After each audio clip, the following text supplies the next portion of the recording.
ये शहर के सबसे महंगे स्कूलों में से एक था। इसके नए प्रधानाध्यापक सुभाष पर स्वभाव से नीट, सजग और अनुशासन प्रिय थे। उनका मानना था कि विद्यार्थियों का चरित्र निर्माण विद्यालय का प्रथम दायित्व है। इसलिए आते ही उन्होंने इस दिशा में प्रयास आरंभ कर दिए थे। जानी मानी समाज सेविका और मनोचिकित्सक नीता जी को भी नैतिक शिक्षा और मनोविज्ञान विभाग की अध्यक्षा का पद बाहर ग्रहण करने के लिए उन्होंने ही राजी किया था। मीता ने आते ही सबसे पहले इसके लिए रूपरेखा तैयार की थी। उसी दिशा में एक कदम था पेरेंटल काउंसलिंग। अध्यापिकाओं से उनकी नज़र में सबसे बिगड़े बच्चों की सूची बनवाकर उनकी मानसिकता में सकारात्मक परिवर्तन लाने का दायित्व उन्होंने स्वयं पर ले लिया था। फिर जिनके लिए जरूरी समझी, उन बच्चों की माओ को पर्सनल काउंसलिंग का निमंत्रण पत्र भेज दिया था। आज सर के बुलाने पर नीता उनके कक्ष में पहुंची तो वे अपनी फिर परिचित सौम्य मुस्कान के साथ दो पत्र उसकी ओर बढ़ाते हुए बोले, ये रही आपके सप्रयास की राह की पहली चुनौती। विधायक सोम और उद्योगपति समर्थ की पत्नियों के आपकी शिकायतों से भरे पत्र। आपको नौकरी से निकालने के अनुरोध के साथ बिल्डिंग फंड के लिए लाखों के चेक भी हैं। क्या बात है, इसी बहाने स्कूल की कुछ आमदनी भी हो गई। मीता हंसकर बोली। इस पर सुभाष हंस पड़े। स्कूल क्या करेगा इन सोए हुए लोगों के रुपए का? इन्हें आप अपने जागरूकता अभियान के कोर्स के लिए रख लें। ठीक है, मैं इन दोनों के घर जाकर निमंत्रण पत्र दे आती हूँ। नीता के स्वर में आत्मविश्वास था। अरे नहीं, कहीं ये और चिढ़ गई तो? चिंता न कीजिए सर। ठीक है, कोशिश कर लीजिए, कहकर सुभाष सर ने अनुमति दे दी। मैम, कोई नीता मैम आई है, कह रही है कि विकी बाबा के स्कूल से आई हैं। नौकर ने अदब से सिर झुकाकर कहा। ओ, तो आ गई मैम लाइन पर। सोचकर विनीता के ओठों पर मुस्कान आ गई। सुबह से न्यू ईयर पार्टी की तैयारियों में व्यस्त थी, पर मन नहीं लग रहा था। कुछ हजार रुपए के वेतन पर काम करने वाली टीचर की ये हिम्मत कि विधायक की पत्नी को स्कूल में आकर मिलने का नोटिस दे। कुछ सोचकर उसने कहला भेजा, अभी समय नहीं है। फिर सुकून से ब्यूटिशियन से नेल पॉलिश लगवाने लगी। नौकर कुछ देर बाद फिर आ गया। मैम, वो मैम आपके लिए ये लेटर दे गई हैं। चली गई? फिर से मिलने का अनुरोध नहीं किया? नौकरी बचाने नहीं आई थी, फिर क्या करने आई थी? विनीता के दर्द को जैसे हथौड़ा सा पड़ा। शायद माफीनामा लिखकर दे गई हो, ये सोचकर हाथ बढ़ाया, पर लेटर हाथ में लेते ही जैसे दिमाग में बिजली सी कौन गई। गुलाबी रंग का लिफाफा, बीच में बना एक विशेष प्रकार का स्माइली, विशेष कैलीग्राफी में नीचे लिखा विद बेस्ट विशेस और नीचे बाएं कोने में तिरछा लिखा नीता। नीता, वही स्माइली, वही डंग, वही नाम। क्या ये वही नीता है? उसकी अप्रतिम सखी।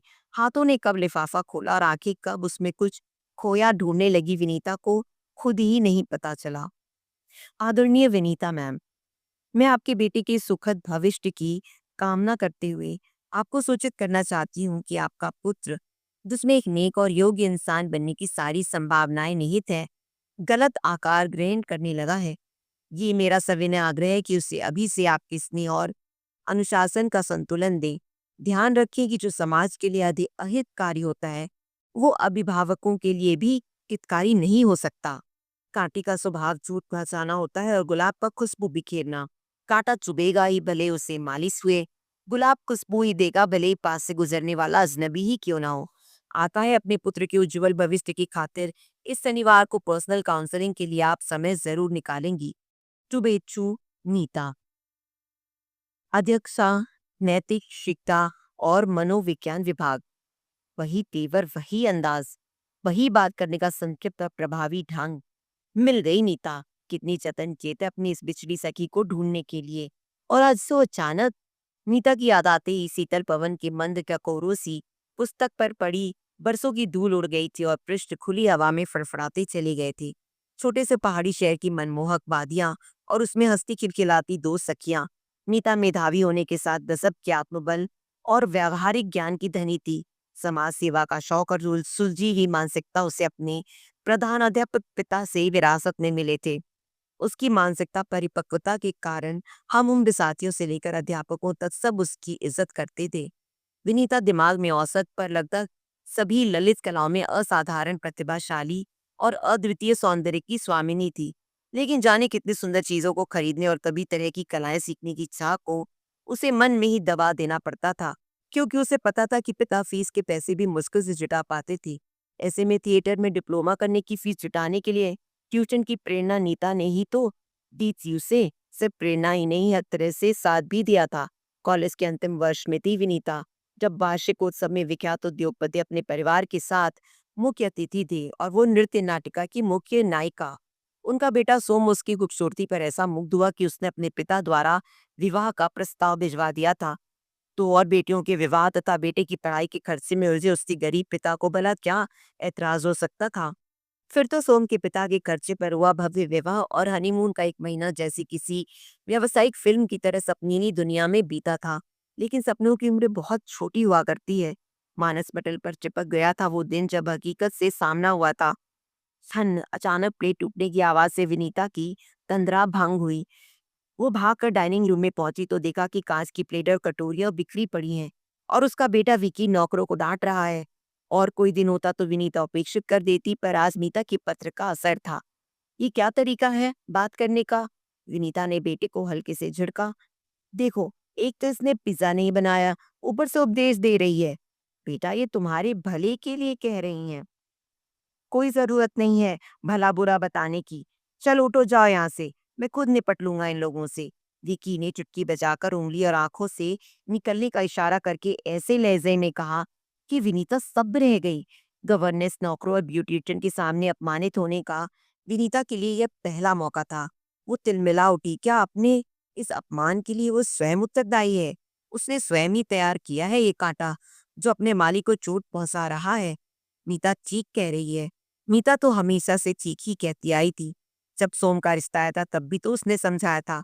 किसी फूल की सुंदरता पर मुंह धोकर उसे तोड़कर अपने गुलदस्ते में सजा लेने को तत्पर हो जाने वाले उसके बासी होते ही उसे फेंक देने की आदत भी रखते हैं। मुझे नहीं लगता सोम तुझे वो मान सम्मान दे सकेगा जो एक जीवन साथी से हर लड़की चाहती है। लेकिन तब ये सारी बातें दार्शनिक लगा करती थी। इनकी सच्चाई का एहसास तो उस दिन हुआ जब बुखार में बदन टूट रहा था और अपनी तकलीफ बताते हुए सोम को करीब आने से मना करने पर भड़क गया था वो। तुम पर लाखों इसलिए खर्च नहीं किए हैं कि तुम मुझे अपनी इच्छा या अनिच्छा बताओ। खर्च करने का मतलब? पत्नी हूं मैं तुम्हारी। कोई र मैंने कब कहा कि पत्नी नहीं हो? नहीं हो तो पत्नी का फर्ज निभाओ। पत्नी का ही तो काम ले रहा हूं तुमसे। सोम की दबंग और अहंकारी आवाज ने उसका अधूरा वाक्य कुचल दिया था, बल्कि उसका पूरा वजूद कुचल कर रह गया था सोम के अय्याज और अहंकारी व्यक्तित्व के नीचे। यही नहीं, उसके गुलदस्ते के दूसरे फूलों के बारे में भी कहानियां उसके कानों में पड़ने लगी थी। वो सचित या झूठी इसका पता करने के लिए एक दिन साहस बटोर कर उसने पूछ ही लिया था कि टॉम का घर आने जाने का या रात में घर में रुकने या ना रुकने का कोई निश्चित नियम क्यों नहीं है। तो सोम ने उसे ऐसे देखा जैसे उसने कोई बड़ा गुनाह कर दिया हो। तुम होती कौन हो मुझसे प्रश्न करने वाली? अगर अपनी इस खूबसूरती की सलामती चाहती हो तो ध्यान रहे कि मुझे प्रतिवाद सुनने की आदत नहीं है। मैं अपने थप्पड़ों से तुम्हारा हुलिया नहीं बिगाड़ना चाहता। सोम ने हाथ उसके सिर के पीछे ले जाकर उसके बाल अपनी मुट्ठी में पकड़कर कहा और उसे हल्का सा धक्का देकर चला गया। तो वह भय से पीली पड़ गई थी। तो क्या सोम हाथ भी उठा सकता है? क्या वह इतनी असहाय है? अक्सर रोकर मन की पीर आंखों के रास्ते निकाल लेती थी वो।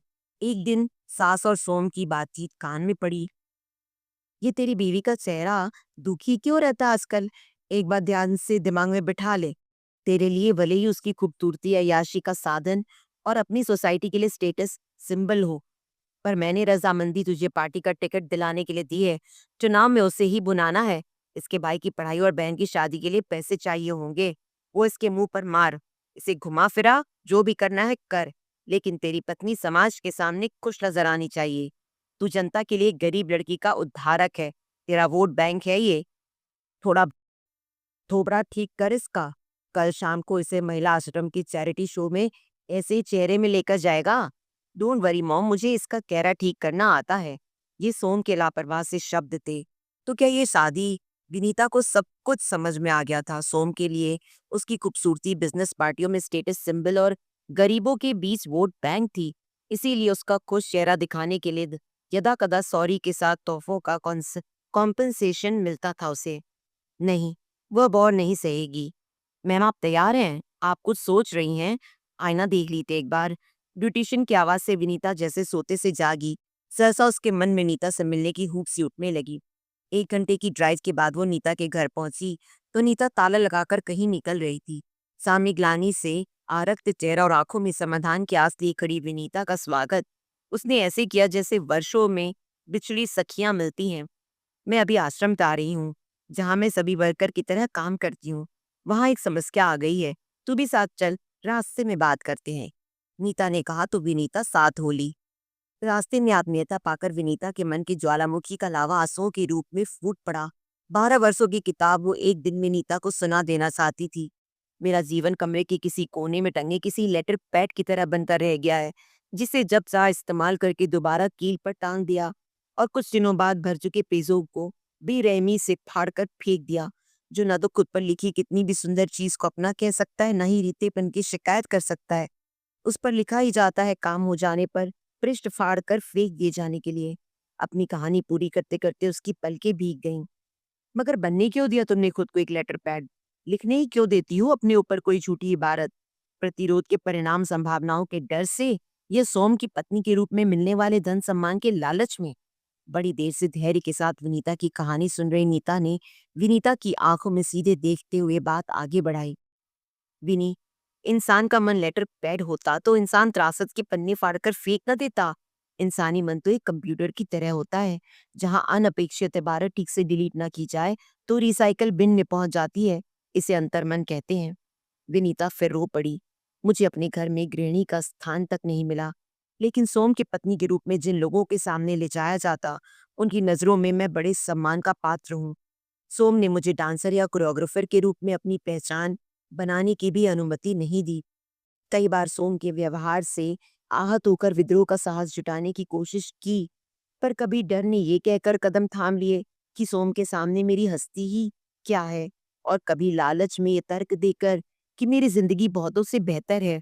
सोम के रूप में एक दम्भी और संवेदनशील व्यक्तित्व गढ़ने का जो गुनाह मेरी सास ने किया, वही मैं विकी को गढ़कर दोहराने लगी। मुझे माफ कर दो नीता, मुझे बताओ मैं कहाँ गलत हो गई? मैं दुनिया को एक और सोम नहीं देना चाहती, मैं क्या करूं? नीता ने उसे एक अभिभावक की तरह प्यार से चुप कराकर कहा। फिलहाल तो तू एक काम कर, तुझे डांसर बनने की ना सही समाज सेवा की अनुमति तो है ना? हम हर न्यू ईयर पर आश्रम का वार्षिकोत्सव मनाते हैं। अतिरिक्त जरूरतों के लिए पैसा भी इकट्ठा हो जाता है और इनकी प्रतिभाओं को पहचान भी मिल जाती है। इस शो की पूरी तैयारी और इसमें लगने वाले धन का जिम्मा स्वेच्छा से समाज सेवा करने वाले लोग उठाते हैं। अगले हफ्ते शो है, सारे टिकट बिक गए हैं और कोरियोग्राफर ने आने में असमर्थता जता दी है। क्यों ना तू इनकी मदद कर दे? ये सुनकर विनीता की आंखों में चमक आ गई। ऑडिटोरियम में पहुंचकर कॉलेज वाले माहौल से सामना होते ही विनीता के मन का सुंदर और कोमल रूप जाग उठा। घूंघरू पहनते ही मन में सूने कोने झंकृत हो उठे। 1 घंटे बाद जब नीता कुछ और काम निपटाकर वहां पहुंची तो विनीता के साथ सारी लड़कियां नृत्य में मग्न थी। उनके घुंघरुओं की झनकार प्रतिध्वनित हो रही थी। इतनी देर में विनीता ने न केवल कोरियोग्राफी की थी, बल्कि लड़कियों को स्टेप्स भी सिखा दिए थे। नीता ने तालियों के साथ सबका मनोबल बढ़ाकर लड़कियों को वहां से जाने के लिए कहा।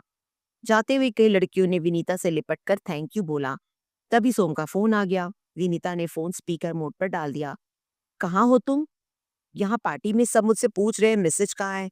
तीखे लहजे में पूछे गए प्रश्नों के उत्तर में विनीता बोली, एक महिला आश्रम को वॉलंटियर डांस टीचर की सख्त जरूरत थी, वही आई हूँ, सॉरी, मैं पार्टी में नहीं आ पाऊंगी। तुम किसी को क्या सिखाओगी? खैर, गई हो तो लाख रुपए का चेक भी काट के दे आना। सिखाने दिखाने का एहसान कोई मानता नहीं है आजकल, सोम ने बड़ी लापरवाही से कहा। सुना, कैसा उपहास उड़ाने और नीचा दिखाने वाला लहजा है।